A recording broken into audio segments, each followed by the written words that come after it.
Nous allons commencer cet atelier. Bonjour à tous et bienvenue dans cet atelier « La place des librairies sur les marchés publics, où en est-on ?»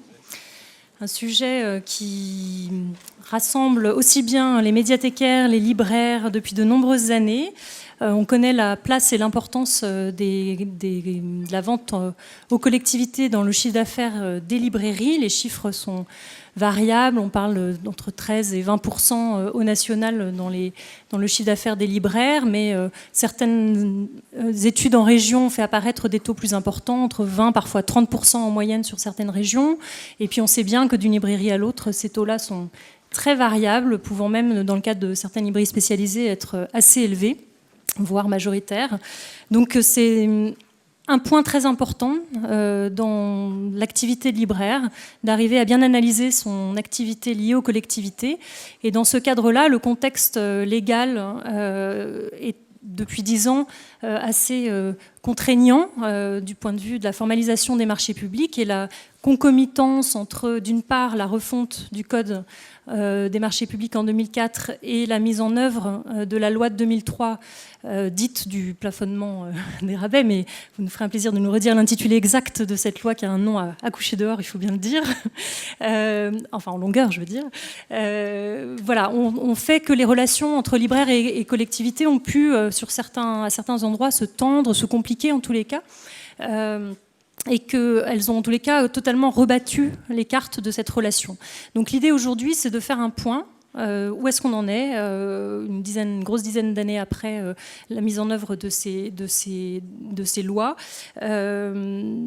Il y a déjà eu des études faites et des retours de faits sur l'application de cette loi et ses incidences pour les libraires. Je renvoie à la loi de 2010, à l'étude de 2010 menée par le ministère de la Culture et de la Communication sur ce sujet, évidemment.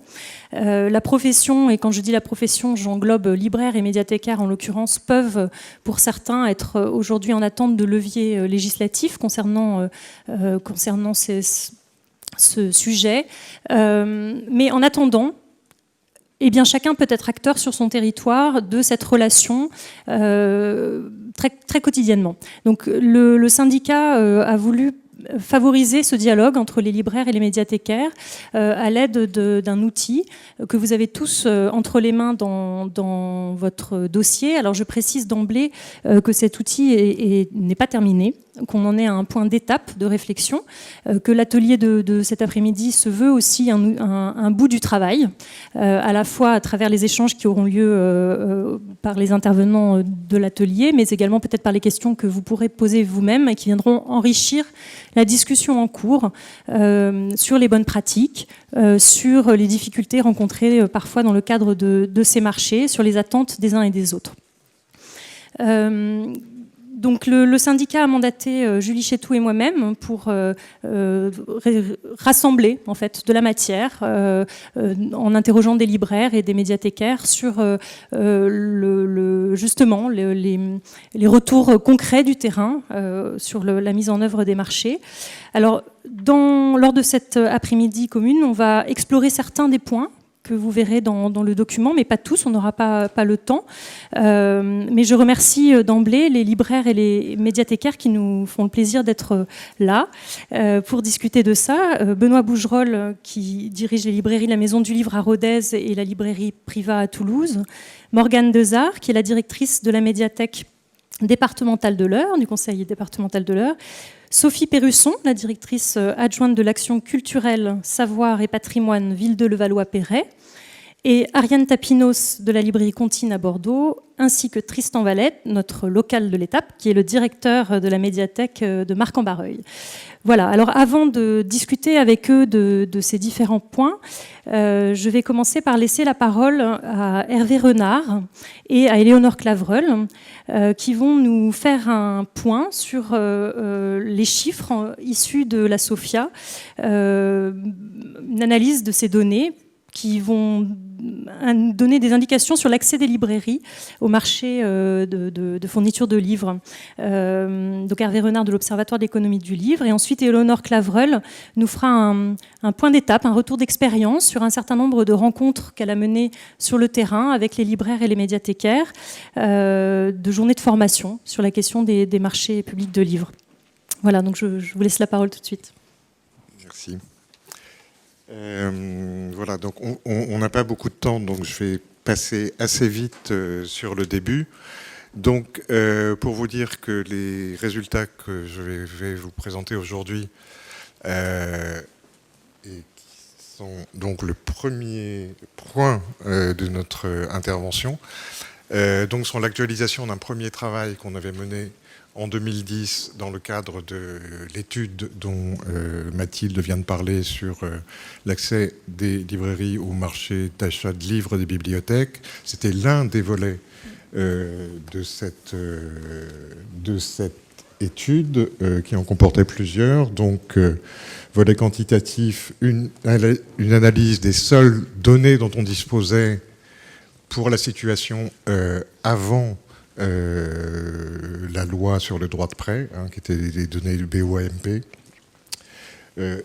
Ensuite, donc, première analyse des données SOFIA, et puis un volet qualitatif avec une quarantaine d'études de cas en région, n'est-ce pas Mathilde, et 150 entretiens pour essayer de voir comment on pouvait avancer sur ces questions.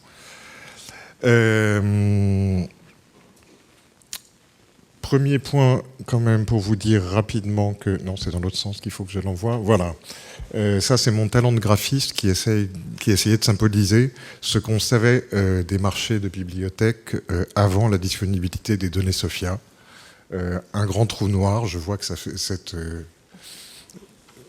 ce remarquable graphique fait sensation.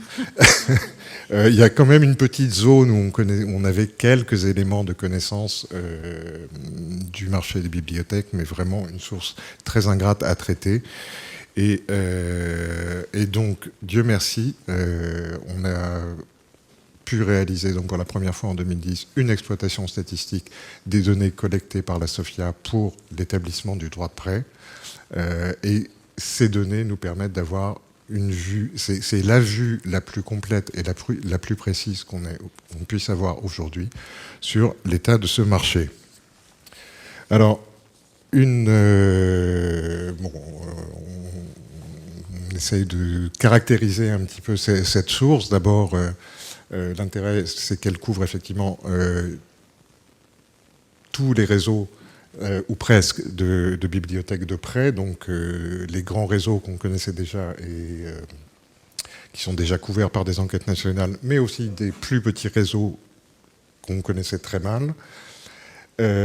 Point important à souligner, c'est que l'exploitation qu'on peut faire de ces données, évidemment, suit le calendrier de répartition du droit de prêt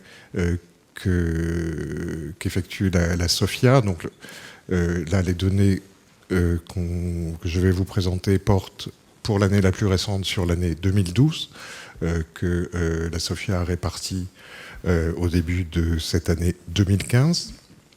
Donc une image différée, et puis une image qui bouge un petit peu au fil du temps, qui devient de plus en plus précise.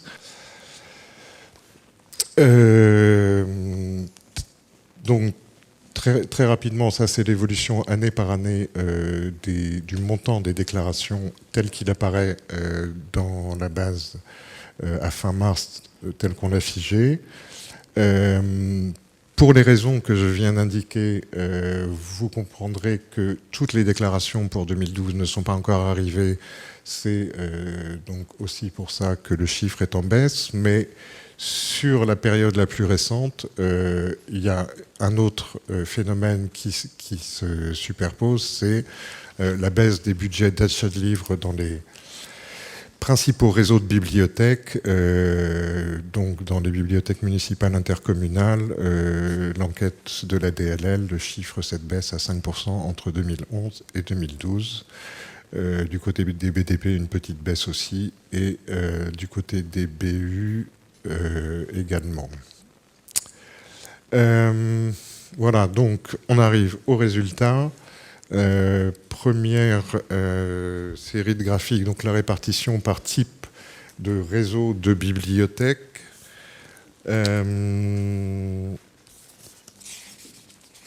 Donc,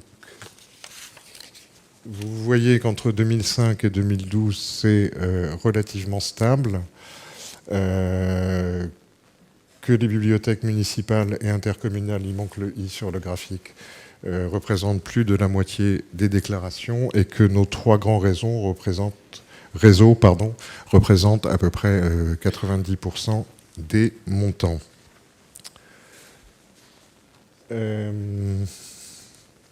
Voilà.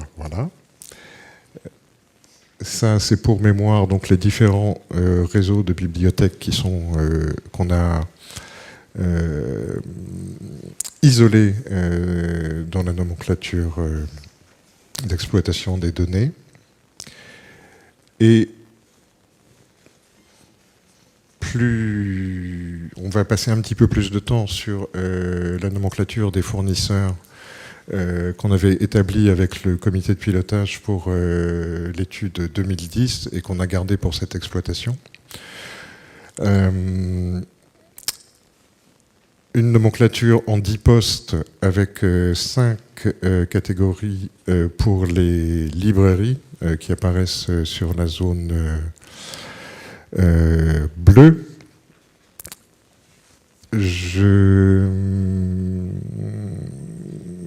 Oui, on a surtout mentionné, parce que vous allez les retrouver sur tous les graphiques qui viennent, les abréviations des différents réseaux. Donc, bon, on va peut-être pas les décrire.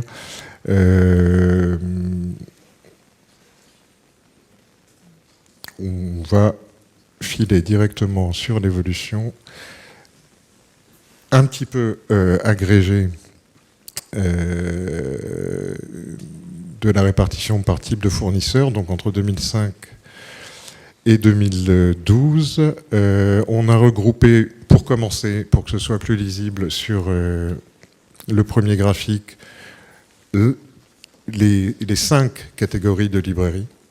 Donc le gros bloc bleu au milieu, ce sont les librairies, tout réseau confondu. Vous voyez que non seulement les librairies sont largement majoritaires sur ce marché, mais encore que ça se renforce entre 2005 et 2012.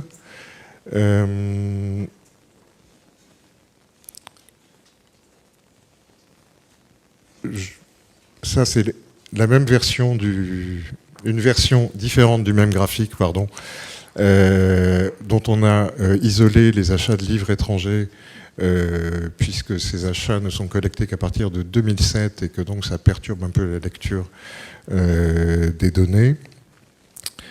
Donc, accroissement de la part de marché de l'ensemble des réseaux de librairies, plus 6 points,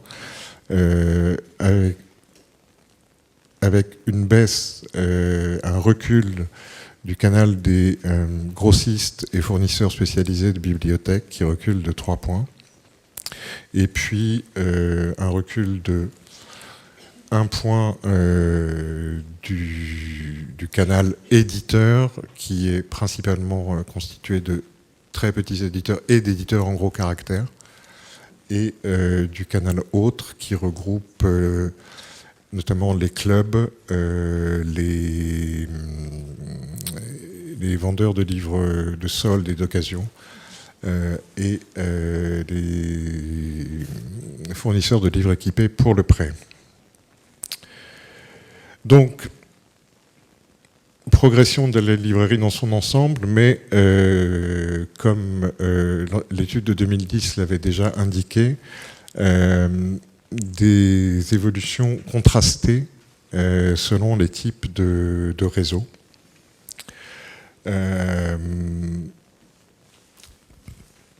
Et vous voyez donc que entre 2005 et 2012, le seul réseau qui progresse très fortement, c'est celui des très grandes librairies, qu'on a définies d'une façon avec des critères très précis qui sont simplement les librairies qui réalisent un chiffre d'affaires livre de plus de 12 millions d'euros. Donc c'est une demi-douzaine d'acteurs. Donc qui entre 2005 et 2012 gagnent 10 points de part de marché. Principalement au détriment des librairies de chaîne. Donc c'est le troisième carré en partant du bas, qui perd de 3 points de 9 à 6%. On l'a vu tout à l'heure, des grossistes et des fournisseurs spécialisés des bibliothèques qui perdent de 3 points également. Voilà.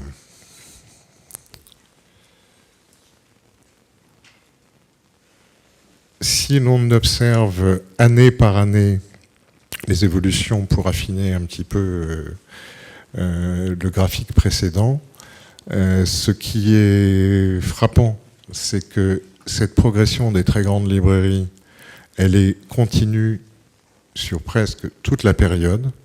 Le gain de 10 points, la tendance est presque homogène, même si est presque linéaire, pardon, même si on semble observer un tout petit infléchissement entre 2011 et 2012.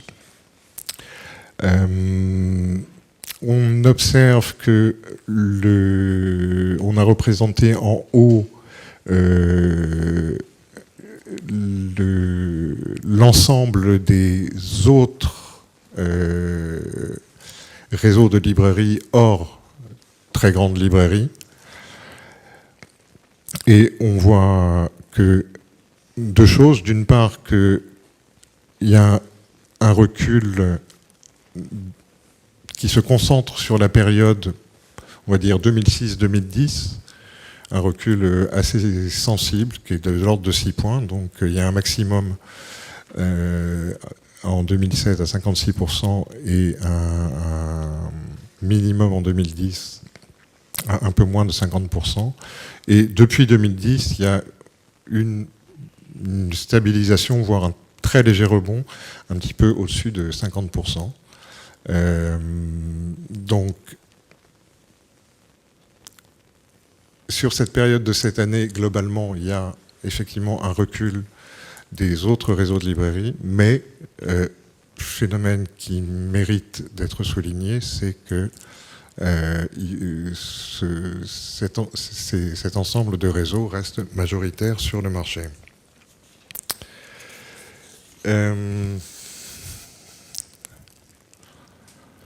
Donc, voilà. C'était écrit là, je ne sais pas pourquoi j'essayais de vous l'expliquer, c'était beaucoup plus simple que vous le lisiez. La question qu'il faut se poser ensuite, et qu'on s'est posée, c'est de savoir, en raison justement du caractère encore un peu incomplet des déclarations pour 2012, si cette synthèse est vraiment provisoire. On a fait l'exercice de redresser les données 2012 pour réponse manquante en extrapolant en fonction des déclarations des années précédentes. Et la conclusion est que, certes, ça peut bouger un petit peu, mais pas beaucoup plus de moins d'un point, et que, en tout cas, la tendance globale reste inchangée sur 2005-2012. Donc, une dynamique du côté des très grandes librairies et un partage et un recul partagé entre les grossistes et fournisseurs spécialisés d'une part et les autres réseaux de librairies d'autre part.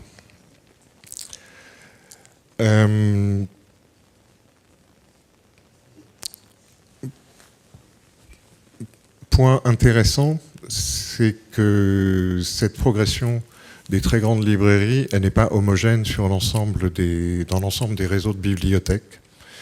Donc les très grandes librairies, c'est le deuxième trait en bleu vif vers le milieu du graphique. Vous voyez qu'elle est relativement modérée en bibliothèque municipale, on passe de 9 à 14. Vous voyez qu'elle est déjà beaucoup plus conséquente En bibliothèque départementale de près, on est à plus 16, de 10 à 26. Et là où elle explose véritablement, c'est dans le réseau des bibliothèques de l'enseignement supérieur, où on passe de 23 à 48, plus 25 points de part de marché en 7 ans. C'est assez impressionnant.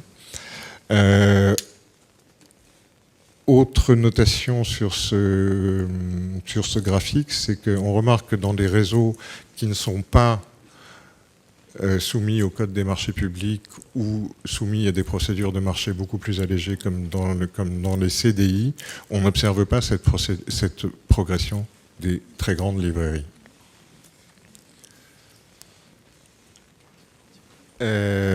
Bon, comme d'habitude, voilà, ça redit, peut-être d'une autre façon un petit peu, voilà, la contribution, voilà, c'est les bibliothèques d'enseignement supérieur qui pèsent 22% des achats expliquent plus de 50% de la progression des très grandes librairies.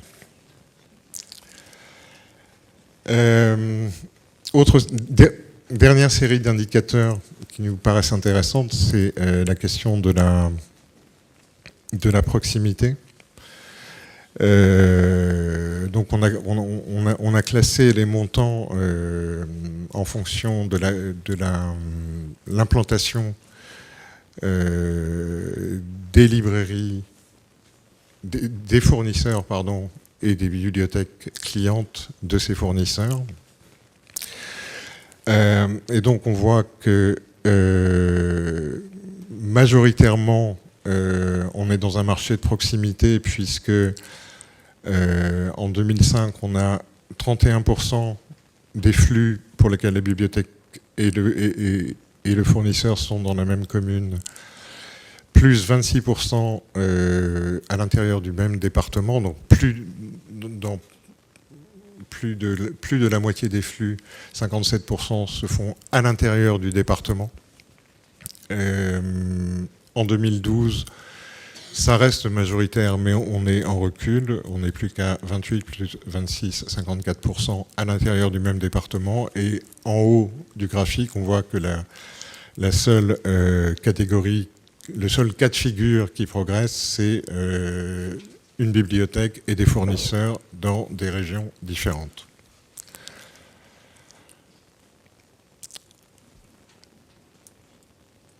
On a essayé selon les mêmes règles, de caractériser les différents, pas tous, je ne les ai pas tous mis sur le graphique, mais différents réseaux de fournisseurs selon leur degré de proximité.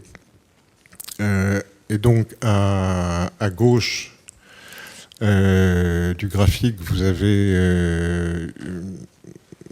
un ensemble de 5 réseaux qui sont véritablement de façon très marquée des réseaux de proximité, les librairies papeterie presse étant absolument championnes, puisque à 96% elles servent des bibliothèques à l'intérieur du département.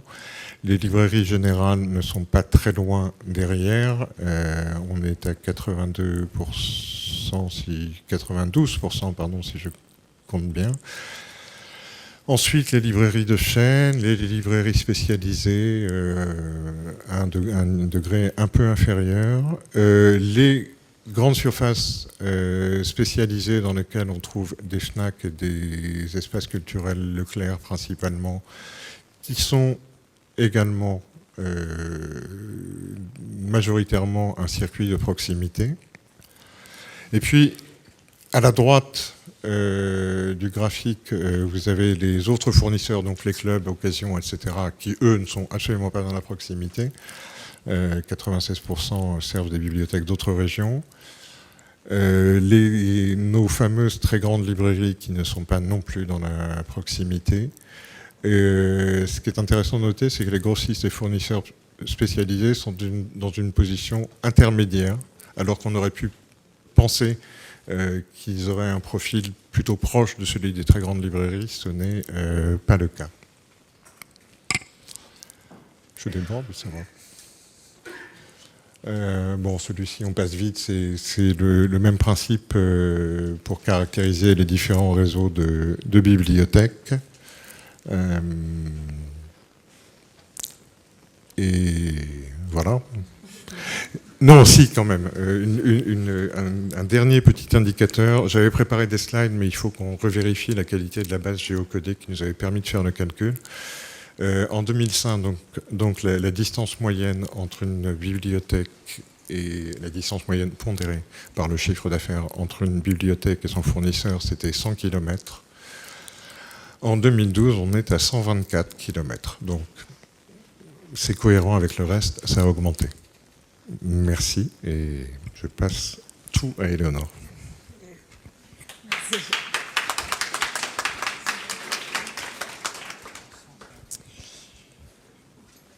Alors, dans cette étude qui avait été publiée en 2010, il y avait, comme Hervé vous l'a dit, également une partie qualitative qui avait permis de recueillir pas mal de besoins et de demandes, en particulier autour de connaissances des règles de la commande publique, des constats importants de méconnaissance réciproque entre les bibliothécaires et les libraires.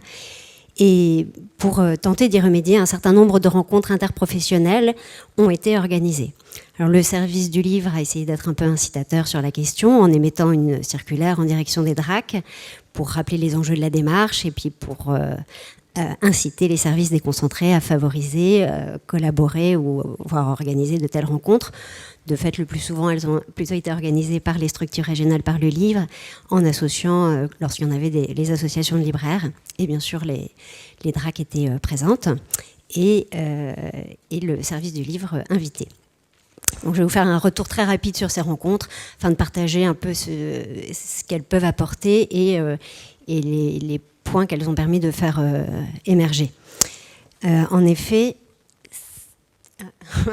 ces rencontres sont un des rares leviers à notre disposition pour favoriser des passations de marché le moins contraire possible à l'aménagement culturel du territoire. Donc, le but de ces journées est vraiment une montée en compétences sur le cadre réglementaire pour les deux professions, mais aussi un enrichissement de la réflexion de chacun des acteurs par rapport au marché et aussi un temps de dialogue entre les deux professions. Donc, depuis la fin 2010, qui a été la date de la première rencontre organisée, il y a eu 14 interventions qui ont concerné 12 régions pour lesquelles le service du livre est intervenu. Mais parallèlement, il y a eu une dizaine de formations à destination soit que des libraires, soit des bibliothécaires sur les marchés publics où le service du livre n'était pas forcément. Donc, dans ces rencontres interprofessionnelles, des bibliothécaires, essentiellement bibliothèques municipales, bibliothèques départementales de près, mais parfois aussi quelques représentants des BU. Et si on a bien suivi ce qu'Hervé vient de nous dire, les achats des BU sont à suivre de très près. Des libraires, bien évidemment, et puis parfois aussi des représentants des services achats des collectivités, ce qui était aussi un apport intéressant. Donc, les journées, voilà comment elles se déroulaient. C'était soit une demi-journée, soit une journée entière. Donc, la matinée était en général dédiée à une présentation rapide, mais plutôt complète du Code des marchés publics.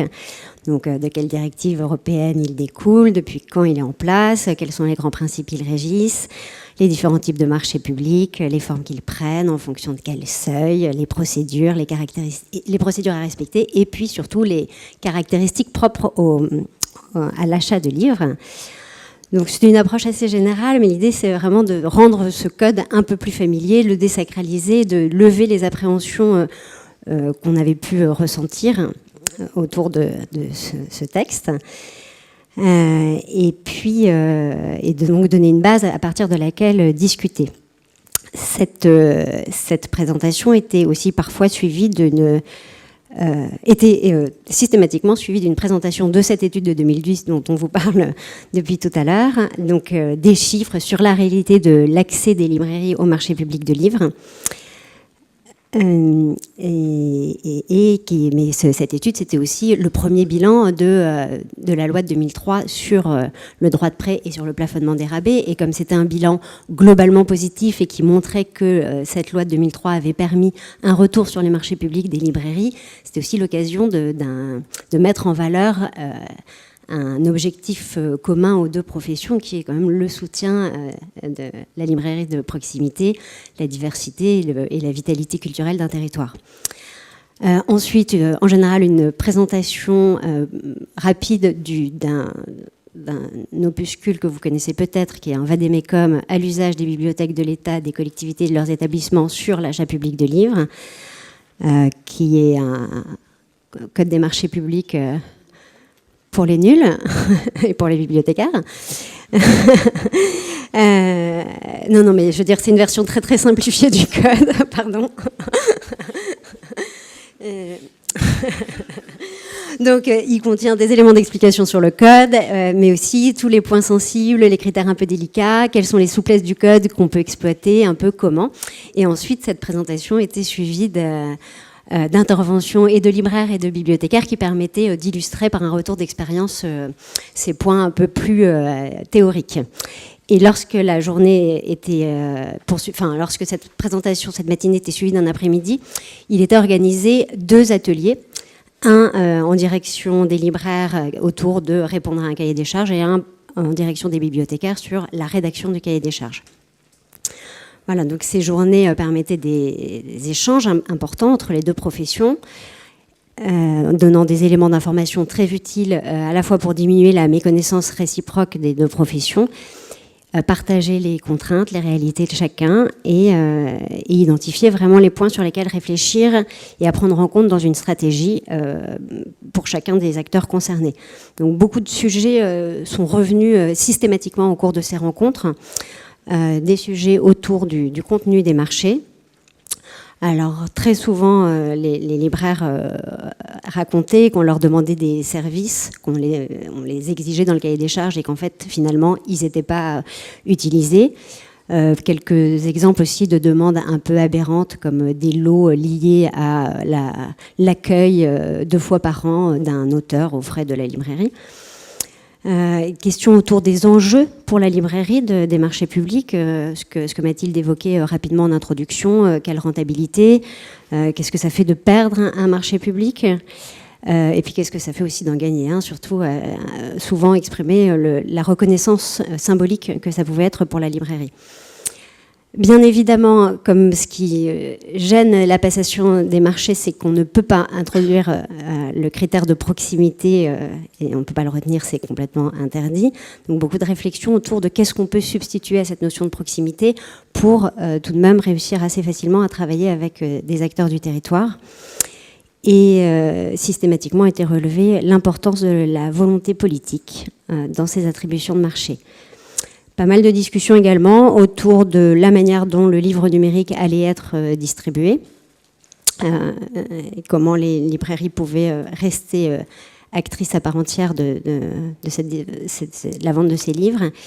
Et puis de manière récurrente, des questions autour du plafonnement des rabais et du reversement de la SOFIA, pour rappeler aussi aux bibliothécaires qui ont parfois tendance à l'oublier que la remise n'est pas de 9%, mais de 15% si on cumule ces 2 éléments. Voilà, alors côté libraire, évidemment, ces temps de rencontre apportent des éléments qui, d'abord renouent le dialogue et puis apportent des éléments pour le nourrir, ce dialogue. L'idée, c'était de les aider à prendre conscience de la pédagogie à mettre en œuvre pour bien faire comprendre aux acheteurs leurs contraintes, leurs enjeux. Les bibliothécaires étant pas toujours très conscients des réalités économiques qui sont celles des libraires. Mieux communiquer sur les atouts et les services de sa librairie et des conseils, des outils pour améliorer sa stratégie question marché public et mieux répondre aux appels d'offres.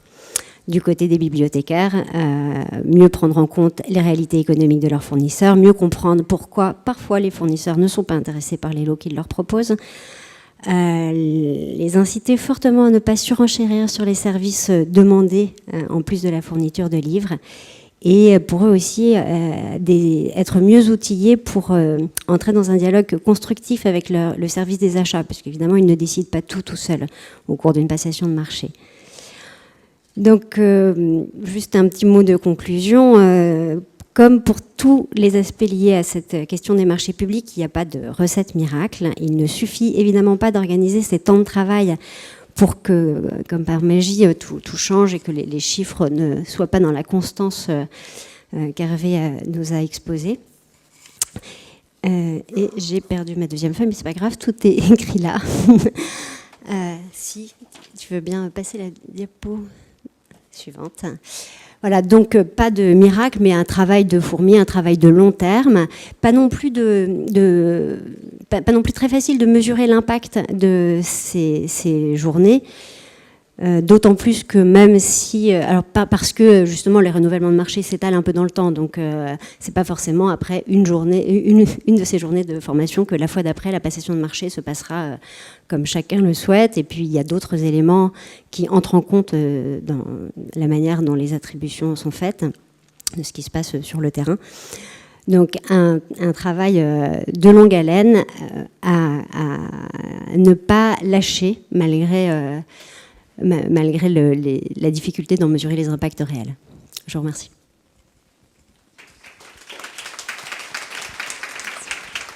Merci Éléonore. Ce qui est vraiment frappant, c'est de voir que les questions que vous remontez, qui revenaient fréquemment lors de ces rencontres, vont complètement dans le sens des points qu'on a pu évoquer dans ce document, parce que finalement, tout le monde parle toujours un peu de la même chose autour de ces marchés et des problèmes qu'ils peuvent susciter. Ce que je trouve assez frappant, c'est de voir finalement que les chiffres que vous nous avez indiqués là viennent confirmer de façon formelle, même si ça avait déjà été dit en 2010, ce sentiment que beaucoup de libraires peuvent avoir sur le terrain d'une concurrence accrue et de la nécessité du coup d'être extrêmement professionnel et conscient des enjeux pour répondre à des marchés publics. Ce que vous avez souligné également que je trouve important, c'est l'importance de la conscience des différents partenaires, des enjeux sous-jacents, ce qu'on peut appeler enjeux politiques, mais pas au sens des politiques d'élus, mais plutôt de la conscience de ce qu'induit le choix d'un fournisseur pour la vitalité d'un territoire. Et en ce sens-là, je voudrais passer la parole à Tristan Vallet, qui va nous expliquer comment il a revu entièrement, je crois, sa politique d'acquisition, en prenant justement en compte la réalité de fonctionnement des libraires.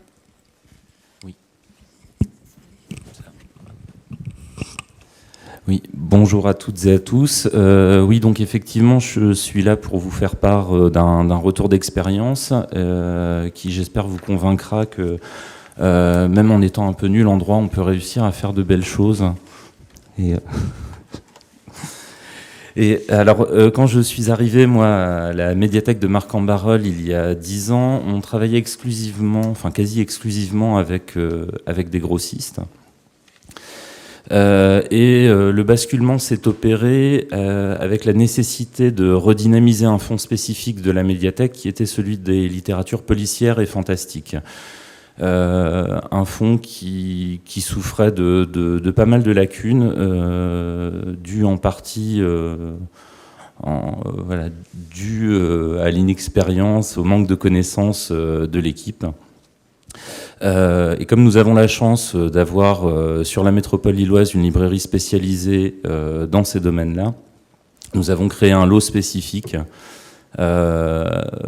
pour qu'un libraire nous aide à analyser notre fonds, à y voir un peu plus clair dans ces littératures de genre qui sont parfois difficiles à aborder. Le travail avec ce libraire spécialisé a commencé et en fait nous avons découvert une nouvelle manière de travailler. Voilà, on a découvert que le travail de bibliothécaire, ça pouvait être autre chose que recevoir des cartons, ouvrir des cartons. Il pouvait y avoir un dialogue un peu plus poussé, des échanges plus réguliers.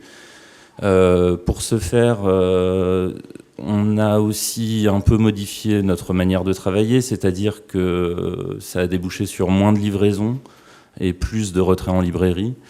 Et principalement, mais on y reviendra normalement après, sur l'abandon des offices tels qu'on les pratiquait auparavant. au profit de présentations d'ouvrages en librairie, à la convenance, à la fois des bibliothécaires et du libraire. Cette expérience qui a été vraiment extrêmement concluante pour la partie de l'équipe qui a travaillé avec ce libraire, nous a poussé à essayer de généraliser ce principe.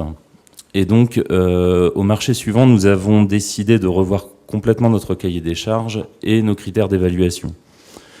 C'est-à-dire que les critères habituels de prix, de délai de livraison apparaissaient toujours dans les réponses, mais étaient beaucoup moins pondérés. Ça représentait au final, ces critères standards, à peu près 20% de la note. A contrario, on a accru en fait la notation de l'expérience et de la formation du personnel chez nos fournisseurs.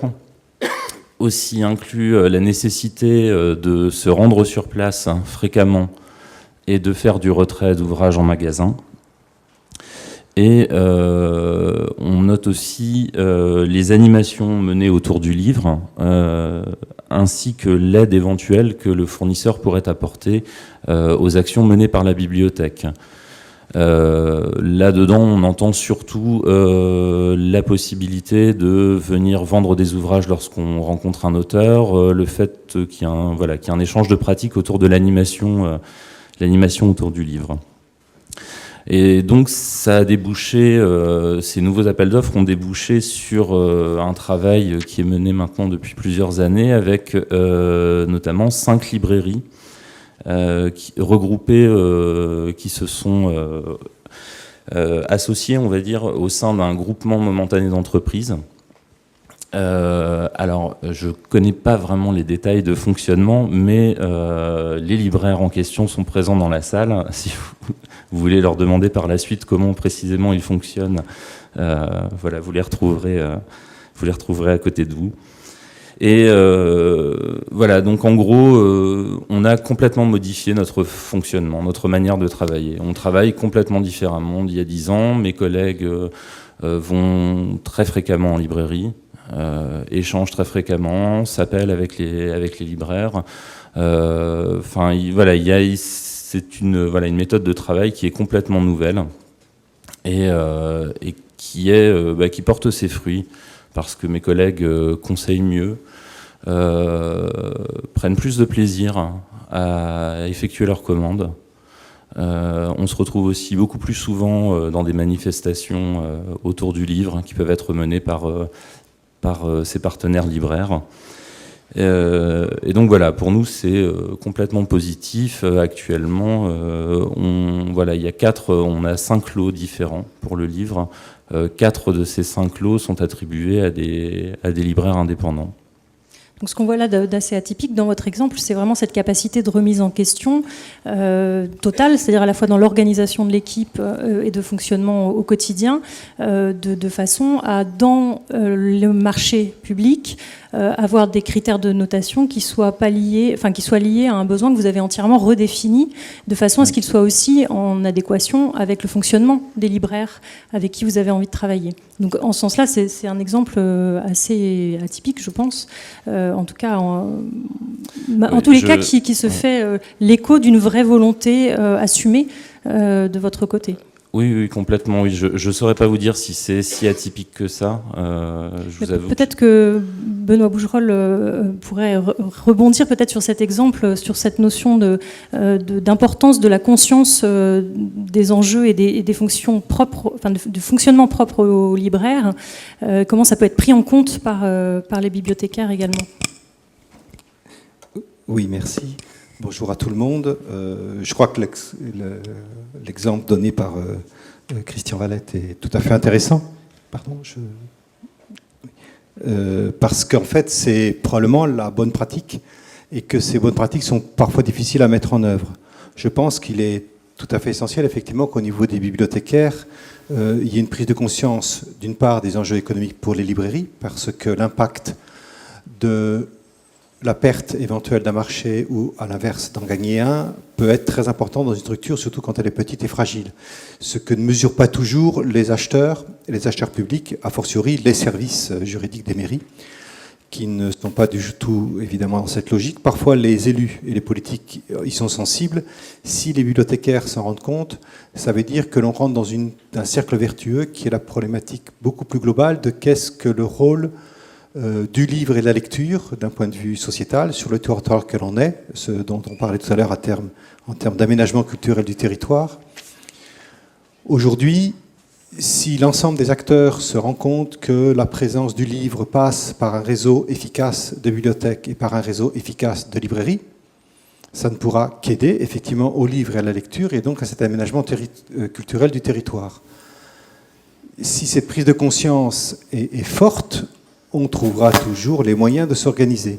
Moi, je suis toujours étonné. Donc moi, je suis libraire en Aveyron et à Toulouse, mais quand j'ai repris la librairie Privat, donc qui était Chapitre, j'ai découvert un fonctionnement aussi assez vertueux à Toulouse. Et quand j'étais président du syndicat, on a souvent été confronté à des cas de librairies qui étaient dans une situation dramatique suite à des pertes de marché. Et on se rend compte, ce que ne montre pas l'étude détaillée d'Hervé, mais qui sera après intéressant de voir localement comment ça se passe, qu'il y a des départements où il y a un taux absolument effrayant d'achat à l'extérieur, qui parfois viennent de vieilles polémiques ou problèmes de personnes entre un ou une bibliothécaire et un ou une libraire. Donc je résume, il y a peut-être de bonnes raisons, mais en tous les cas, on se venge sur le libraire. D'autres cas où au contraire les relations sont très bonnes, ce qui veut dire que de manière naturelle, c'est mis en place depuis longtemps ou récemment, comme vous le faites ici, des relations de travail en commun. Ce qui est essentiel et qu'il faut mettre vraiment en avant, et je pense que là, dans l'interprofession, c'est quelque chose qu'on a partagé, c'est comment ensemble nous faisons vivre le livre et la lecture sur un territoire. Et je crois que les exemples sont suffisamment nombreux pour se rendre compte, on le disait d'ailleurs ce matin, je crois, au niveau des acheteurs, un grand acheteur en librairie est en général aussi un grand emprunteur en bibliothèque, et qu'un grand emprunteur en bibliothèque est un grand acheteur en librairie, un grand lecteur est un grand lecteur, et un moyen lecteur, on doit l'accompagner pour devenir un grand lecteur, ça sera par la fréquentation des bibliothèques, ça sera par la fréquentation des librairies. Une fois qu'on a compris ça, qu'on a compris que c'est un enjeu culturel de territoire très fort, je dirais les autres questions d'ordre technique vont devenir plus faciles à manier parce que le projet politique, il est fort. Donc il faut que ce soit porté par les élus. Quand ce n'est pas le cas, c'est compliqué. Donc moi je dis souvent d'ailleurs aux libraires qu'il faut qu'ils connaissent les élus, le maire, l'adjoint à la culture, au niveau du conseil général la même chose, au niveau des structures. Et c'est d'ailleurs peut-être là où le bas blesse dans les bibliothèques universitaires, c'est que les contacts ne sont pas du même ordre avec un président d'université ou avec un directeur de SCD. Mais ces relations sont importantes. Les relations bibliothécaires peuvent paraître plus naturelles, mais ne sont pas toujours évidentes. Et il y a des endroits où les libraires et les bibliothécaires, même travaillant ensemble, s'ignorent totalement. Et que cette réflexion que vous avez menée, il faudrait qu'elle puisse être popularisée chez les libraires. Comment prendre contact et rencontrer un bibliothécaire en dehors d'un cadre simplement de marché. Et du côté des bibliothécaires, je prends un simple petit détail, le Vadebecum, dont on parle, j'ai eu du mal à le retrouver sur le site du ministère de la Culture, je crois d'ailleurs que je ne l'ai pas retrouvé, ni sur celui du CNL, je ne l'ai pas trouvé sur le site de l'ABF, même si j'ai trouvé une sorte d'abstract du Vadebecum, avec un petit mémorandum sympathique, mais ce serait intéressant aussi que l'association des bibliothécaires se dise on peut dans notre réseau mettre cela en avant. Alors le fait de le trouver sur un site, c'est pas le tout, mais voilà. Par contre, il est sur le site du SLF. Si un jour vous le cherchez pour le mettre en ligne ou l'imprimer et le donner dans le cadre d'un marché. Voilà. Ceci pour dire que s'il y a une prise de conscience commune des enjeux, les questions techniques, juridiques et autres, aussi importantes soient-elles, seront mises en perspective. Et donc on arrivera, comme ça a été dit, je pense que moi j'étais très content de cet exemple en tous les cas. En plus, les critères que vous avez pris, que vous avez mis en place, c'est dans ce sens-là qu'il faut aller. En tous les cas, ce qui est sûr, c'est que c'est effectivement le point de départ, le point essentiel auquel on reviendra tout à l'heure, cette notion de dialogue, de lobbying, on peut l'appeler comme ça aussi, en tout cas de relations, qui font qu'on comprend les enjeux des deux côtés et qu'on apprend à faire en sorte de pouvoir travailler correctement ensemble. Mais néanmoins, Après, la formalisation, elle se fait quand même, et ça passe par un marché formalisé la plupart du temps. Donc il faut trouver les moyens de rendre cette volonté-là réalisable à travers des critères qui seront détaillés dans un marché. Vous vouliez ajouter quelque chose, Tristan ? Oui, je voulais juste finir en disant que c'était, voilà, ça fonctionnait très bien, mais c'est un équilibre assez fragile.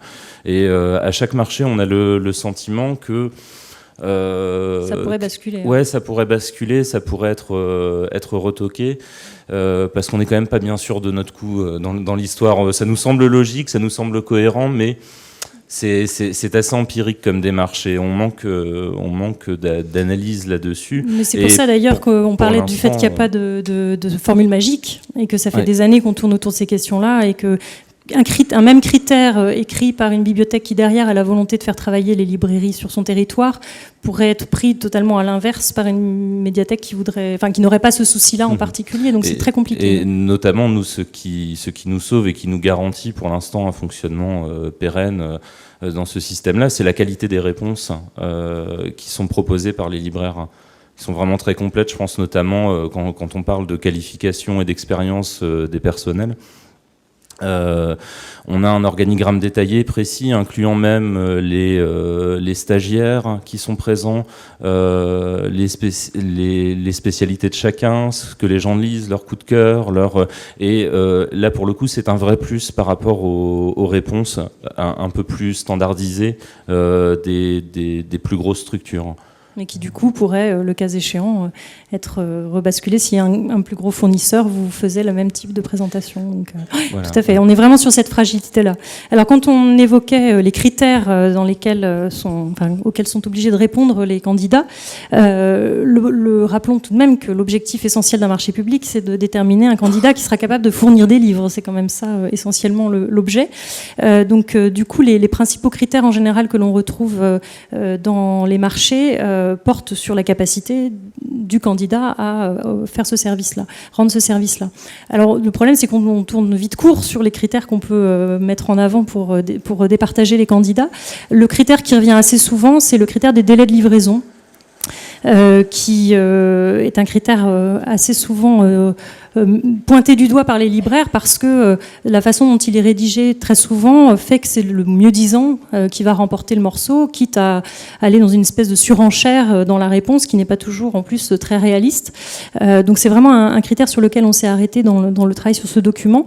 Je voulais laisser la parole à Sophie Perrusson, peut-être pour nous témoigner, vous, de votre besoin, parce que dans le cas de votre médiathèque, ça reste un besoin réel et écrit comme tel, et du coup noté comme tel aussi dans le marché. Oui, effectivement. Je pourrais rebondir aussi après avec une autre question sur ce que disait le collègue. Donc nous, à Levallois, on a une équipe de bibliothécaires très professionnelle, avec une politique documentaire qui est décrite. Donc ça, je pense après, je rebondirai sur la question suivante. Mais en tout cas, les délais de livraison pour nous étaient importants pour améliorer la chaîne de traitement des documents.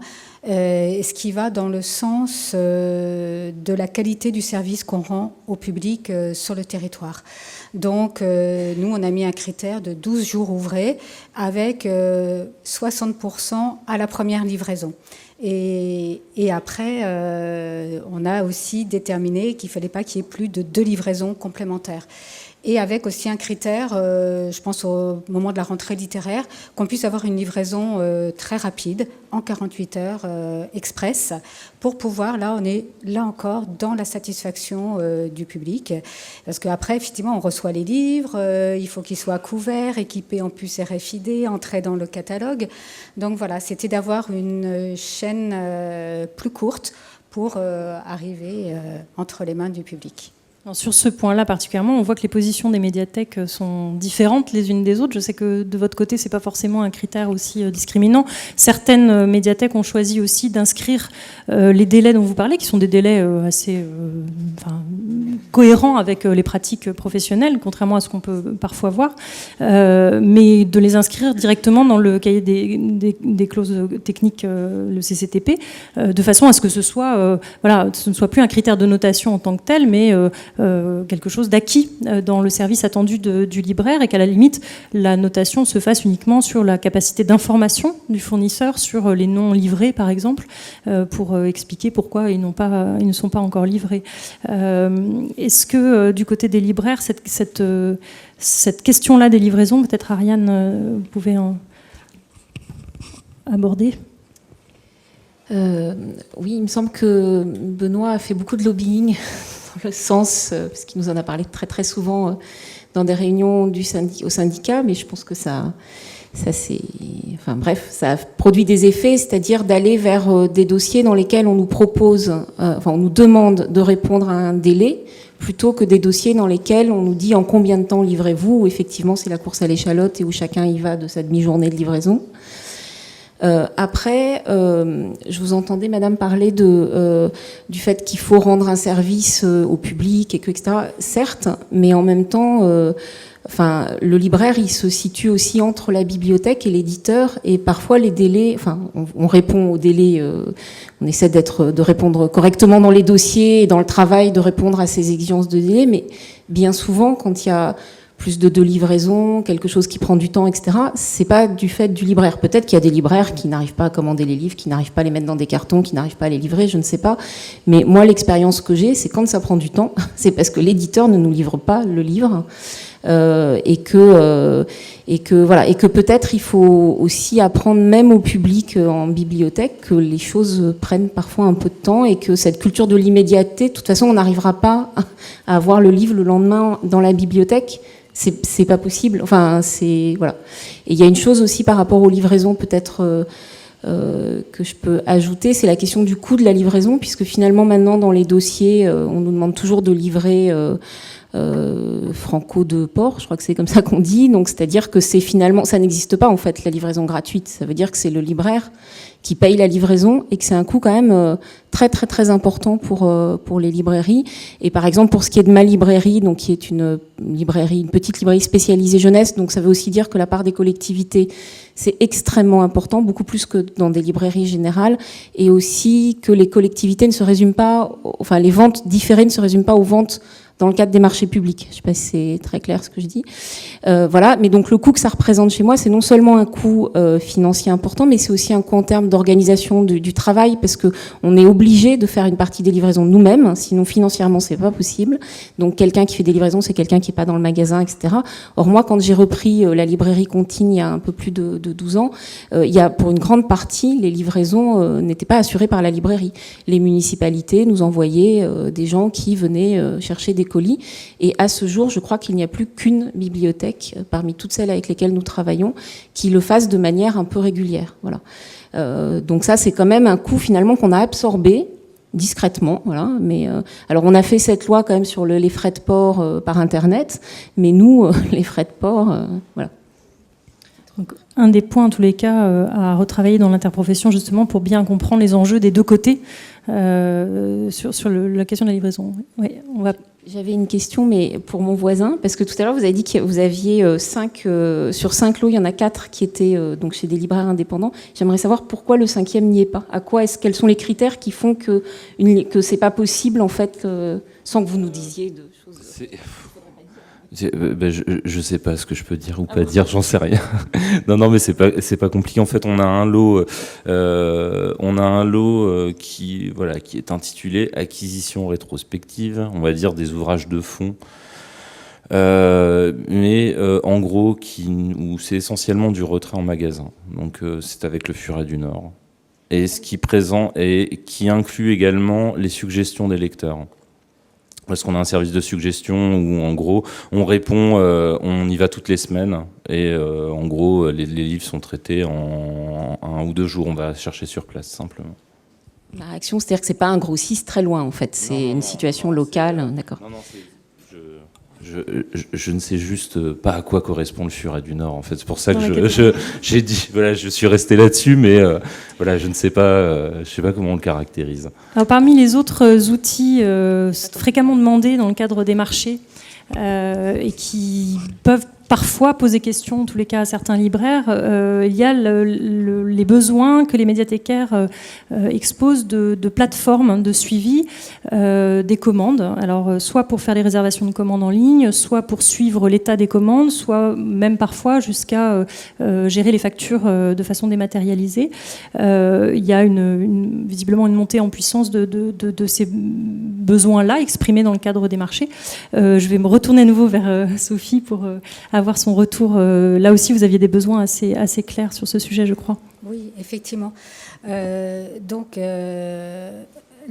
à l'inverse du collège de Marc en Barœul, nous, l'idée, c'est de ne pas surcharger les libraires de réunions, de commandes, etc. Alors peut-être aussi parce que l'équipe est composée différemment, avec des bibliothécaires très formés et une politique documentaire qui repose sur des pôles documentaires et après avec des équipes par domaine de connaissances, de savoir, et qui fait que les bibliothécaires, en gros, savent ce qu'ils vont devoir acheter. Et donc l'idée, après, c'est de pouvoir que ces acquéreurs fassent leurs commandes directement. Et l'idéal étant effectivement d'avoir une plateforme en ligne qui permet de passer les commandes et puis déjà de faire des recherches sur la plateforme et après de faire les paniers de commandes et de les envoyer aux libraires. Est-ce que du coup, vous avez vu, est-ce que ça a été un critère discriminant par rapport aux fournisseurs qui ont candidaté ? Ceux qui ont répondu avaient tous des plateformes, ont demandé qu'un lien soit fourni pour tester la plateforme. Et du coup, c'était un critère, bien sûr, qui était noté. D'accord. Je crois que le libraire de votre ville, à l'époque, n'était pas équipé. Non, alors maintenant, il l'est. Donc, il attend le prochain marché avec impatience. Et bien sûr, il pourra répondre de manière tout à fait positive, et voilà, comme les autres. D'accord. Ariane ? J'ai encore une question cette fois-ci pour Voisine, je suis désolée. Quand vous dites une plateforme, c'est-à-dire un libraire qui, par exemple, pour ne pas le citer, serait abonné à Electre et donc a la capacité de recevoir des paniers Electre, ça suffit ou il faut autre chose que... Il faut qu'on puisse... donc nous, on n'est pas abonné à Electre. Et donc... L'idée, c'est qu'on puisse effectivement consulter des catalogues, faire les commandes et envoyer les paniers directement. En fait, sans vouloir faire de la pub pour Elect, qui me coûte quand même très cher, mais qui me rend certains services. Faut pas oublier qu'on a des contraintes budgétaires. Oui, mais on en a également, et vous seriez abonné à Elect, n'importe quel libraire, enfin la plupart des libraires pourraient donc vous transmettre des paniers de commandes. C'est quand même incroyable de faire porter sur la librairie des éléments. Juste 2 ou 3 petites précisions. On a un problème général de compréhension du fonctionnement de la vie d'une librairie par nos amis et confrères bibliothécaires. Et puisque on connaît tous des bibliothécaires, je voyais d'ailleurs que dans les gens cités, il y avait un ami, François Rosfeller, qui est à la BM de Quimper, dans les gens qui ont été consultés, que je connais depuis longtemps. Les gens ont toujours du mal à comprendre qu'une entreprise de librairie, c'est d'abord une entreprise en général extrêmement fragile. Je rappelle que nos salariés qui ne sont pas au SMIC, c'est qu'ils sont à 2 ou 3 euros au-dessus du SMIC. Que moi, la librairie privée, mes salariés les plus payés sont à 1 480 euros brut par mois, ce qui fait 16 euros de plus que le SMIC. Et donc, à un moment donné, quand dans des entreprises extrêmement fragiles, même si on est 15, et à Rodez, ça va un peu mieux, donc ils ont un tout petit peu plus, on est toujours extrêmement fragile par rapport à toute dépense. Dès qu'on peut économiser 100 euros ou 200 euros, que ce soit sur une base Electre ou quoi que ce soit d'autre, nous le faisons. Donc à un moment donné, tous les investissements qu'on est amené à faire, que ce soit sur le site internet, que ce soit sur PNB, que ce soit sur Dilicom ou quelque autre produit, on y réfléchit toujours à 2 fois. Je suis dans les 2 librairies équipé donc avec un espace pro sur mon site internet développé par Titlive, il y a celui des libraires.fr. Il y a 2-3 solutions qui existent qui permettent aux libraires d'aller dedans. Il y a par ailleurs 3 libraires, 4, peut-être 5, qui en France ont été capables de développer par eux-mêmes des solutions qui évidemment sont les plus en pointe parce que ce sont les leaders et qu'ils ont une taille économique qui permet de le faire. Le seul fait de poser comme critère de sélection une des solutions techniques sympathiques, comme le fait de pouvoir facturer en ligne, les alertes parution, le fait de pouvoir réimprimer des factures anciennes, etc., fait que d'emblée, il n'y a que 3 ou 4 sociétés en France qui peuvent répondre. Donc on est à la limite, même d'un point de vue juridique, sur le fait de savoir si les critères sont ou non discriminants, dans la mesure où cela n'altère pas la capacité de l'entreprise à livrer les livres, mais uniquement à apporter un certain nombre de services au-delà d'eux, mais qui n'est pas constitutif du marché. J'ai eu le problème récemment avec une collectivité où, d'ailleurs, le marché a été caché parce qu'on a dit qu'on allait attaquer là-dessus, puisque c'était l'un des critères. Le SLF n'a pas eu à attaquer, le marché a été cassé, etc. Mais on a ce problème-là. À l'inverse, sur le délai de livraison, je pense que la démarche est tout à fait vertueuse. Il faut donner des critères qui sont des critères de bon sens. Livrer la moitié, les 2/3, les 3/4 de la commande en 12 jours ouvrés me paraît tout à fait raisonnable, eu égard à la manière dont travaille le métier. Parce que si vous voyez comment travaille une librairie, vous saurez, nous savons tous, que dans la mesure où on passe les commandes par Délicom, ce qui est probablement le cas de tout le monde ici, elles sont transmises le soir même chez l'éditeur, et tous les colis remis à notre plateforme interprofessionnelle Prism, le soir, sont remises le lendemain matin ou le surlendemain chez le libraire. Le problème, c'est le délai éditeur. Et le délai éditeur, que l'on soit une petite librairie avec une personne, comme tout à l'heure avec la librairie Meura, voilà, avec qui on a parlé hier, et même le Furet du Nord, il aura les mêmes délais de préparation chez Hachette ou chez un petit éditeur qui peut être très lent à préparer. Donc du moment qu'un libraire travaille correctement, il a les mêmes délais qui vont être différents suivant son fournisseur. Et donc là, donc, poser les critères dans l'autre sens, c'est-à-dire comme vous le faites, est une bonne chose. À l'inverse, j'ai dû répondre récemment à un marché, imaginez quand même, fallait le faire, que je livrais en 6 heures. Qui dit mieux? C'était sur un devis complètement fou, 20 000 € sur un devis, et je m'engageais dedans parce qu'on savait qu'on avait les livres en stock, sur 72% du stock à le livrer, toute commande passée avant midi à livrer à 16 heures. Sinon, je pensais que je n'aurais pas eu le marché puisque d'aucuns sont capables de vendre des délais faux, ou alors parce qu'ils ont des stocks aussi énormes. On est dans la folie pure. Cette bibliothèque que j'ai livrée, mardi dernier, va remettre fin de cette semaine les livres à un transporteur qui va les amener chez leur relieur. Et dans 2 mois, ils seront à disposition. Donc ces 6 heures ne veulent rien dire.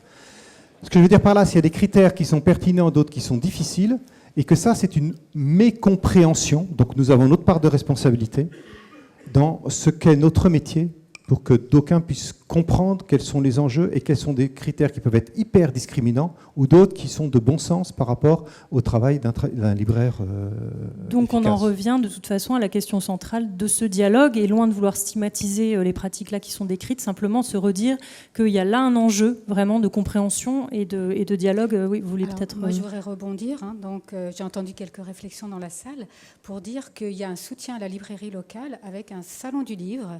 Et là, c'est la direction de l'action culturelle de la ville qui a permis de réunir les libraires de la ville ensemble autour d'une table et de les faire travailler ensemble.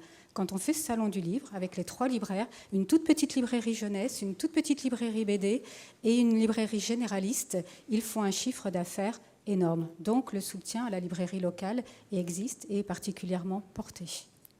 Mais il y a vraiment, l'idée n'est pas de stigmatiser ou de condamner sur les pratiques, mais plutôt de se dire que là, il y a un endroit absolument nécessaire de dialogue et de bonne compréhension, dans les 2 sens de toute façon.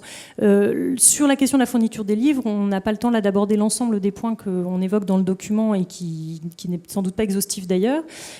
Simplement, je voudrais passer assez rapidement à 2 autres volets qui sont aussi importants dans le cadre des marchés et de leur formalisation, qui sont les enjeux d'information et d'animation, donc comme vous venez de commencer à l'évoquer à l'instant, parce que finalement, dans le cadre de la fourniture du livre, le rôle qui est attendu souvent aussi du fournisseur, c'est d'être en capacité d'informer. On a évoqué la question des offices, on ne va peut-être pas y revenir très longuement, mais peut-être l'exemple de la médiathèque départementale sur la question justement des offices, parce que souvent les BDP sont des forts demandeurs de services en office. Donc comment est-ce que vous fonctionnez, vous, dans l'Eure ? Alors dans l'Eure, on a plusieurs offices qui sont liés à chacun de nos fournisseurs. Et là, je vais parler spécifiquement de l'office jeunesse qui est porté donc par notre fournisseur, l'Oiseau Lire, basé à Évreux, donc en proximité de la bibliothèque départementale. L'Oiseau Lire, c'est notre fournisseur depuis... donc moi, je suis dans cette bibliothèque depuis moins d'1 an, mais on travaille avec elle depuis 1994, donc c'est vraiment un fournisseur historique. Et l'office a été construit avec elle et pour elle, puisque j'ai échangé avec elle avant de venir, et elle a insisté sur la force de frappe d'un office en bibliothèque départementale. Parce que nous, on l'organise comme ça. Dans le marché, on indique le nombre d'offices par an, qui s'élève à 10 offices par an, une fois tous les mois. Mais nous, de notre côté, on joue le jeu aussi, puisqu'en fait, on invite les bibliothécaires de toutes les grandes villes de l'Eure et même au-delà, puisqu'on a aussi des bibliothécaires d'une ville du Calvados qui nous rejoint, pour participer à cet office.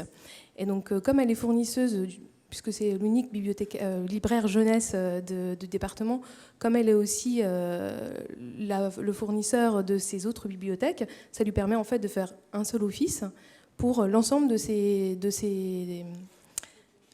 bibliothèques. Merci. Et à travers cet office, qui est aussi porté par la libraire et par nous au niveau de l'animation, une fois par mois, on crée une sélection jeunesse qui est ensuite financée par le département au niveau de la maquette de com notamment, et qui est ensuite distribuée à l'ensemble des acteurs jeunesse, que ce soit en bibliothèque, en librairie évidemment, mais aussi les assistantes maternelles, les éducateurs spécialisés, les enseignants. Et donc c'est plutôt assez vertueux, en tout cas de son point de vue, même si elle admet que c'est un office qui est très lourd, puisque c'est effectivement elle qui avance l'intégralité des frais. En réalité, la plupart des collègues du département, que ce soit donc de mon équipe, mais aussi des bibliothèques partenaires, ensuite se fournissent en fonction de cet office qui aura été sélectionné par elle. Je voulais aussi insister du coup sur le fait que cette question d'animation, nous dans le marché, on ne l'a pas indiqué, on n'a pas indiqué sous cette expression-là, on a préféré indiquer le terme de partenariat. Et donc avec cette libraire en tout cas, puisque on n'a pas encore réussi à le construire avec les libraires qui fournissent les fonds adultes. Mais en tout cas, avec cette libraire, on travaille sous la forme du partenariat. Donc il y a cet office qui nous permet de faire cette sélection. Nous, ensuite, de notre côté, on invite, on a un illustrateur qui fait l'illustration de cette sélection, donc annuelle, et c'est nous qui l'invitons une fois par an à rencontrer les bibliothécaires de notre réseau, donc c'est un réseau de 110 bibliothèques, et qui proposons à notre libraire, évidemment, d'avoir, elle aussi, un espace de visibilité à travers une table de vente qu'elle anime. L'autre partie de notre partenariat se construit autour d'un partenariat autour d'un prix littéraire jeunesse.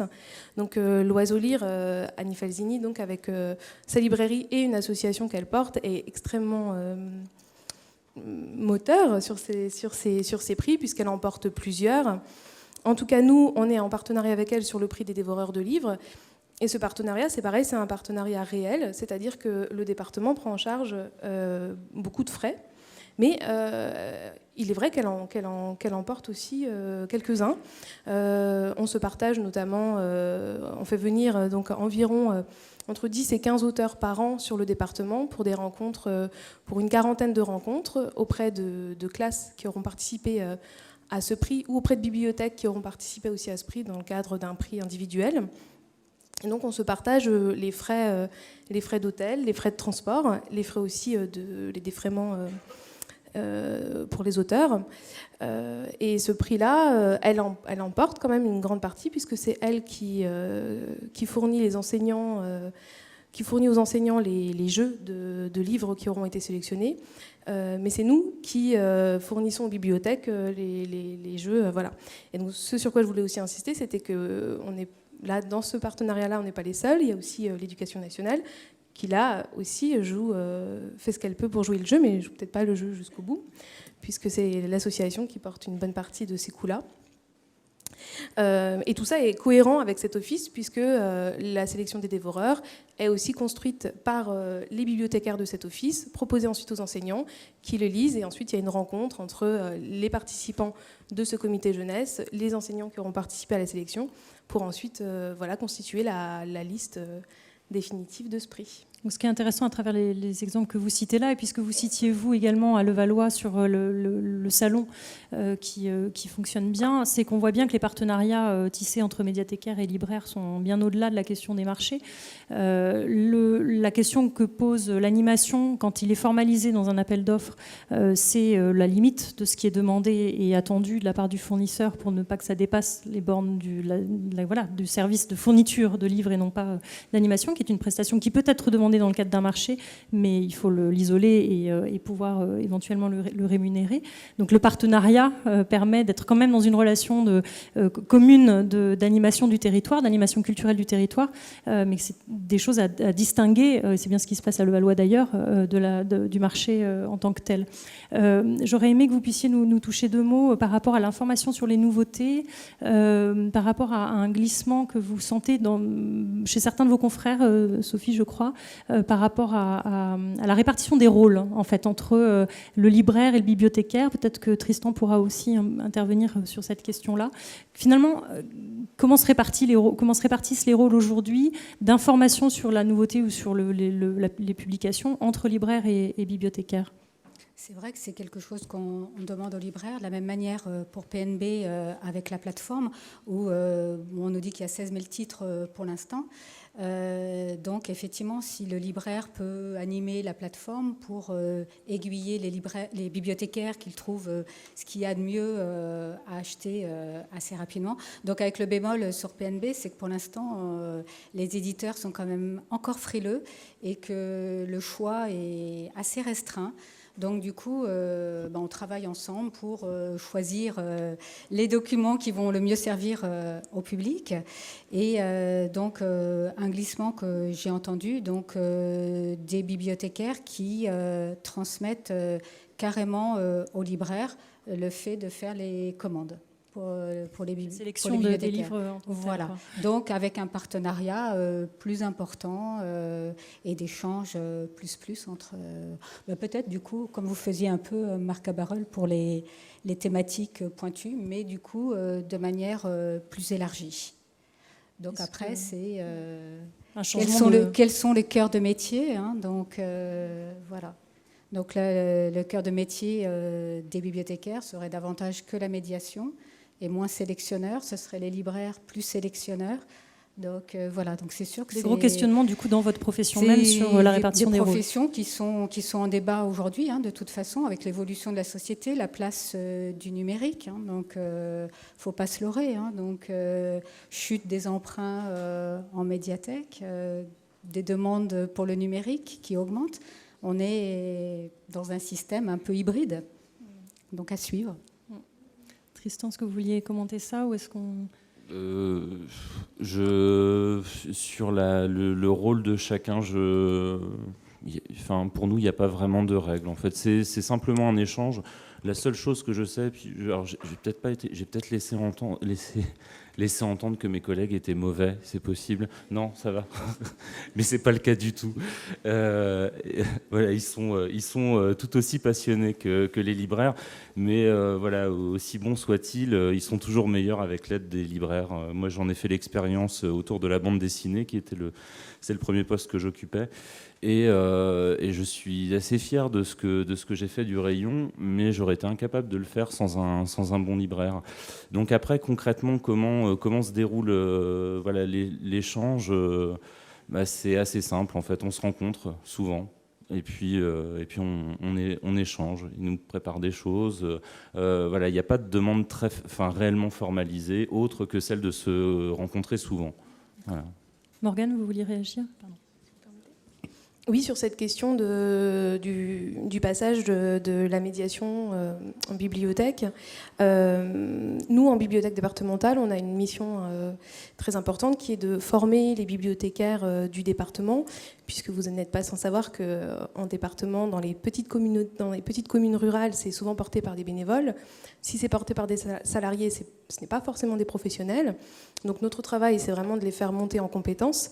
Par conséquent, pour moi, le partenariat avec les libraires est important, mais par contre, la spécialisation et le fort professionnalisme des collègues bibliothécaires du département, donc de mon équipe, sur leur domaine documentaire est important. Et donc, mes collègues sont aussi formateurs et donc forment les bibliothécaires relais sur leur domaine d'acquisition. Donc en tout cas, en bibliothèque départementale, je nuancerai un tout petit peu ce que dit Madame Perrusson. Par contre, c'est vrai qu'en bibliothèque municipale, on est sur une autre dynamique. Oui. Moi, je voulais rebondir sur une action qu'on fait avec le libraire généraliste. C'est les surprises de la rentrée littéraire, où on travaille ensemble et libraires et bibliothécaires accueillent le public. Donc ce soir-là, nombreux, on a à peu près une centaine de personnes. Donc ce sont des clients et des usagers et des utilisateurs. Et donc du coup, c'est vraiment un travail commun. Donc après, les lecteurs qui sont très pressés de lire les livres qui ont été présentés vont chez le libraire. Et après, plus tard, ils auront les livres aussi à la médiathèque. Voilà, donc on travaille vraiment bien ensemble sur des actions spécifiques. Alors, comme le temps file et que je pense que la salle aura des questions, non ? Je me trompe ? Voilà, mais juste avant que tu poses ta question, Josette, je vais simplement vous indiquer que dans le document que vous avez dans vos pochettes, il y a toute une série de points que je voulais aborder là, mais que nous n'avons pas le temps, concernant notamment les bonnes pratiques dans le déroulé du marché, c'est-à-dire un certain nombre de points qui ont été relevés comme n'étant pas toujours mis en œuvre dans les déroulés de marché et qui pourtant sont facilitateurs et arrangeants, notamment du côté du libraire, notamment en termes de trésorerie. Donc qui sont là pour aussi alimenter le dialogue que vous pouvez avoir avec les bibliothécaires pour faire évoluer les pratiques. Et puis à l'inverse, en complément, il y a aussi toute une large rubrique qui concerne ce qui relève du libraire, ce qui est entre ses mains pour que ça se passe toujours mieux. On a relevé, les chiffres, encore une fois, du ministère sont vraiment parlants à ce niveau-là, cette intensification de la concurrence sur vos territoires. Donc il faut être extrêmement professionnel dans la façon de répondre et de comprendre les enjeux. Et je pense que vous aurez compris durant cet après-midi l'importance du dialogue et d'aller voir et de ne pas attendre et de décrisper les choses, etc., etc. Donc tout ça est indiqué aussi dans ce document, encore une fois, qui est un document intermédiaire, qui n'est pas encore finalisé. Le syndicat a l'intention de continuer ce travail-là, de le continuer en partenariat avec les bibliothécaires, évidemment, mais c'est déjà un premier outil de réflexion pour chacun. Je vais donc écourter là, mais peut-être laisser la place à quelques questions. Je rappelle simplement qu'on n'est pas là, pardon Benoît, oui, je vous laisserai après. Dans le cas des questions... Chaque cas est un cas particulier. Vous avez sans doute tous beaucoup de ressentis ou d'expériences sur ces questions-là. Juste attention à ne pas emmêler ce qui est de l'ordre de l'histoire personnelle et puis une question qui est d'ordre un peu plus général sur la question des marchés publics. Voilà. Mais juste, je laisse d'abord à Benoît la parole. Juste une petite conclusion pour moi sur ce qu'on a dit. Notre responsabilité individuelle et collective, elle est d'aider à toutes ces relations qui vont permettre de mieux faire comprendre notre métier aux bibliothécaires et de mieux comprendre les besoins des bibliothécaires. Aujourd'hui, il faut qu'on continue. Il y a eu le travail dont on a parlé tout à l'heure, qui a été initié par le service du livre et de la lecture et les DRAC. Il faut continuer, il faut avancer, il faut à tout prix que les gens se parlent, se comprennent, que ce soit localement, que ce soit au niveau d'un département ou d'une région. Je pense que c'est vraiment quelque chose qu'il faut continuer. Je le dis à l'intention d'Hervé, d'Aliénor et puis des gens éventuellement du service des livres qui sont là. C'est vraiment un travail aujourd'hui qui dépasse la simple information, qui est d'aider à provoquer des rencontres, que les gens se parlent, les gens se connaissent. Dès qu'il y a des animations en commun, dès qu'il y a du travail en commun, tout de suite un certain nombre de questions se simplifient. Et puis le deuxième point, qui est essentiel, nous avons réussi au syndicat de la librairie depuis des années à obtenir beaucoup de choses. Quand a été mise en place l'obligation des marchés, on a obtenu plafonnement. Je vous rappelle qu'on a aussi obtenu le label LIR, l'exonération de CET, l'action sur les délais de paiement, le prix unique du livre numérique. Il faut qu'on arrive à quelque chose au niveau des marchés. J'ai entendu récemment un ministre dire que nous surinterpréterions souvent en droit français les directives de Bruxelles. Peut-être que sur les questions liées à la proximité au marché et au livre, dans la spécificité de notre métier, il y a des choses, des interstices dans lesquels on doit pouvoir faire bouger les lignes. Je vous rappelle que quand on a perdu, à l'époque je présidais le syndicat, c'était une grande douleur pour moi, le premier procès qu'on ait perdu dans l'histoire du SLF, c'est-à-dire celui contre Amazon, on s'est dit on est mort, on est cuit. On en est sorti par le haut politiquement, par des décisions qui, à défaut de remettre les pendules à l'heure comme nous aurions pu le souhaiter, ont fait avancer le débat. Je pense que là-dessus, il faut qu'on se puisse trouver les moyens législatifs ou réglementaires qui permettront aux décideurs que sont les bibliothécaires et les collectivités locales d'avoir des marges de manœuvre quand ils veulent, pour des raisons évidentes d'aménagement culturel du territoire, comme on l'a dit tout à l'heure, travailler localement ou de toute manière sans être obligé de passer par les fourches codines de règles un petit peu aléatoires qui servent à départager des gens qui, sur 99,9% du service, ont les mêmes réponses. Donc il faut qu'on trouve. Le travail n'est pas fini. Okay. Ben on va pouvoir prendre peut-être deux questions maximum. Donc Josette. Mais oui, je la veux, la tienne. C'est une obligation de faire ces déclarations à la SOFIA. Comment dans les marchés de bibliothèques, on n'a jamais la question de savoir si on est en relation avec la SOFIA, si on peut avoir un certificat ou une attestation comme quoi on a bien fait ces déclarations. Hein. Je rajoute un document, mais étant donné que c'est la loi, je ne comprends pas qu'on ne parle jamais de SOFIA dans les marchés publics. Bien, c'est une piste à noter pour les bibliothécaires. Moi, ce qui me permet en tous les cas de rebondir en disant que, d'un point de vue terrain, en tous les cas, je peux constater un certain relâchement du côté parfois des libraires à déclarer de faire leur déclaration SOFIA. Je le glisse là parce que je voudrais pas que ce soit une tendance qui fasse boule de neige, alors même que d'une part il y a des risques pour les libraires par rapport à ça, et puis parce qu'il y a une perte en fait de conscience des enjeux liés à cette loi. Il y a une perte de conscience sans doute du côté des bibliothécaires, comme le rappelait Léonore tout à l'heure en disant qu'il était important de redire que ce n'est pas 9% mais 15% qui sont faits de rabais, mais côté libraire il y a peut-être aussi, c'est une question en tous les cas, une perte de conscience de ce qui était en jeu dans la mise en place dans cette loi. Ariane, tu veux... Je voulais juste préciser sur l'histoire du rabais et des 6% qui s'ajoutent. Voilà. Moi, dans les dossiers de marché auxquels je réponds, j'explique toujours ça. C'est-à-dire que quand on me demande de répondre sur le prix, alors je réponds très formellement là où ça doit être fait, mais après, dans le document qui accompagne, j'explique que au 9%, ça ajoute 6, etc. Je pense que c'est important de le dire. Ouais. Et de la même manière que je précise qu'il y a des cas dans lesquels, on en a parlé au téléphone Mathilde, certains éditeurs pratiquant des éditeurs de très petite taille, ou qui sont d'ailleurs même parfois pas vraiment des éditeurs, ce qui parfois aussi est un problème, je trouve, dans les types de commandes qu'on a. Hein. On nous commande parfois des choses qui viennent de gens qui ne savent pas faire une facture, donc je ne sais pas s'ils sont éditeurs, mais moi je suis marchande de légumes. On a des remises qui sont absolument pas possibles, des frais de port délirants. Donc je précise aussi dans les dossiers de marché que dans ce cas-là, à l'inverse des 6%, on ne fera pas le rabais de 9%. Voilà. Effectivement, ça fait partie dans les bonnes pratiques de dérouler le marché. Ça me paraît plus sûr en fait de le dire avant que de me retrouver dans un cas dans lequel je suis amenée à vendre à perte.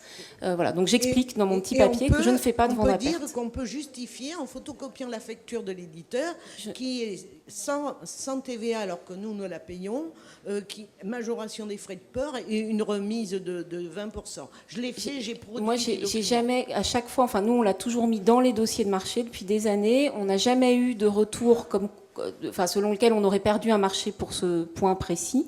Et à chaque fois que la question se pose dans une commande, on est parfois appelé par le service qui vérifie les factures ou je ne sais quoi, qui nous dit mais sur cette ligne, etc. Et on n'a jamais eu à justifier papier à l'appui parce que c'est dans le marché et qu'on réexplique que c'est dans le marché. Honnêtement, c'est sur des montants absolument ridicules, mais qui, se cumulant pour nous, deviennent des montants qui ne sont pas tout à fait ridicules. Voilà. Bon, oui, alors une toute dernière question, madame, parce que malheureusement, il va falloir qu'on s'arrête là. Je m'inscris un peu en faux avec ce qui vient de se dire. Moi, j'ai été pendant 8 ans en marché avec la ville de Lyon, notamment sur un lot qui était de la micro-édition théâtrale, la config exactement telle que tu la décrivais. Et à Lyon, on m'a expliqué qu'il y aurait injonction à fournir avec 9% frais de port à ma charge, et que le code du commerce n'étant pas soumis, le code des marchés publics n'étant pas soumis au code du commerce, la vente à perte ne s'entendait que sur la globalité du marché. Moyennant quoi, pendant 4 ans, j'ai vendu chaque semaine des livres à perte à la ville de Lyon. Et je n'ai pas répondu au marché, au renouvellement récent. Et 100% des indépendants qui postulaient avant au marché de Lyon n'ont pas répondu, ce qui fait qu'il n'y a plus de libraires à Lyon qui travaillent pour les villes de Lyon. Malheureusement, bien souvent, les médiathécaires ne sont pas responsables de la stricte application, enfin, ou du moins de l'interprétation stricte qui est faite par un certain service voilà, du code. Mathilde, je peux juste réagir quand même à ça, parce que bien sûr, les bibliothécaires sont pas, elles dépendent de services de marché, etc. Mais ce que j'observe dans la pratique, c'est que quand il y a des bibliothécaires qui souhaitent travailler avec des libraires qu'elles connaissent, je suis désolée, en jeunesse, je ne vois que des femmes, qu'elles connaissent et avec lesquelles elles ont envie de travailler, dont elles connaissent la qualité du travail, elles le défendent auprès de leurs services de marché et on obtient les marchés. Donc il y a quand même un rôle des bibliothécaires qui est un rôle qui est sûrement difficile, qui est dans une relation avec les élus, etc. Mais il n'y a pas elles peuvent pas s'en laver complètement les mains, c'est ça que je veux dire. Alors je vais arrêter tout de suite parce que je vois que tout le monde veut réagir, donc je suis vraiment désolée. On va devoir absolument arrêter là parce que vous êtes attendus tous impatiemment à l'auditorium pour la table ronde avec les libraires étrangers. En tout cas, je vous remercie de votre attention. Je vois que c'est un sujet qui n'a pas fini d'être creusé et approfondi. Merci à tous nos intervenants.